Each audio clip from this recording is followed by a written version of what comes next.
दाइ घर किन्ने भनिराख अन्त अनि कमल्याङ भएको यार मेरो कस्तो बिल्ला भयो चितो कहाँ हुन्छ हौ ल यो त त्यो अस्तिको बहिनी होइन तपाईँलाई घर मिलाइन्छु भनेको होला ल हो त अनि ओइ बहिनी कता भाग्यो कता भागे होइन दाइ म भागे होइन अनि अस्ति मलाई घर मिलाइदिन्छु भनेर अनि भाग्ने अनि तिमीले त्यो अरूलाई बेचिसकेछौ त्यो घर त अनि खै त अनि मलाई त्यस्तो होइन दाइ तपाईँ ढिला पनि हुनुभयो होइन अनि अर्को पार्टी पनि आइसकेको थियो तर केही छैन दाइ मैले तपाईँको लागि कस्तो राम्रो बौद्ध जोरपाटी एनएमसी कलेज नजिकैमा यस्तो बवाल घर लिएर आइदिइसकेँ नि कहाँनिर उयो पछाडि हेर्नुहोस् त आउनुहोस् न भित्र हेरौँ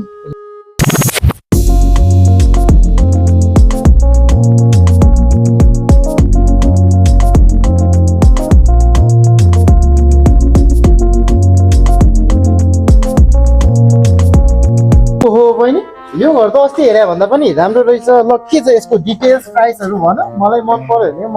यो घर बैना गरिहाल्छु मैले भनेकै थिएँ नि दाइ त्यहाँ भन्दा त कस्तो राम्रो नि तपाईँले त अझै रेन्टल इन्कम पनि कमाउन सक्नुहुन्छ नि कसरी भन्नु न ग्राउन्ड फ्लोरमा छ 2 BHK फर्स्ट फ्लोरमा छ 3 BHK र आफू बस्नको लागि फुल फर्निश 4 BHK मा बस्न सक्नुहुन्छ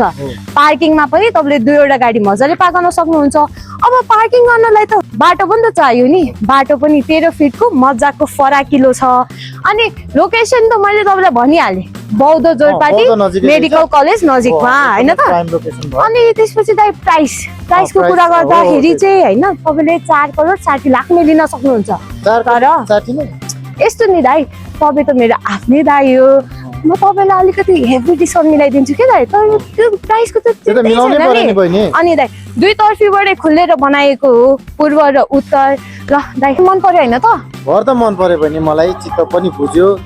तर अनि घर चाहिँ कति आनामा बन्यो 4 आना 2 पैसामा बनेको दाइ अब त बैना गर्ने होला नि त त्यही त म बैना गरिहाल्छु तर त्योभन्दा अगाडि तिमीले दाम मिलाउनु पर्यो अनि मात्र म बैना गर्छु दाइ मैले तपाईँलाई भनेको होइन तपाईँ त मेरो आफ्नै दाइ हो नि अनि पहिले जस्तो चाहिँ धोका दिन पाउँदैन पहिले यसपालि होइन दाइ हुन्छ दाइ हुन्छ हस् दाइ भोलि भेटौँला है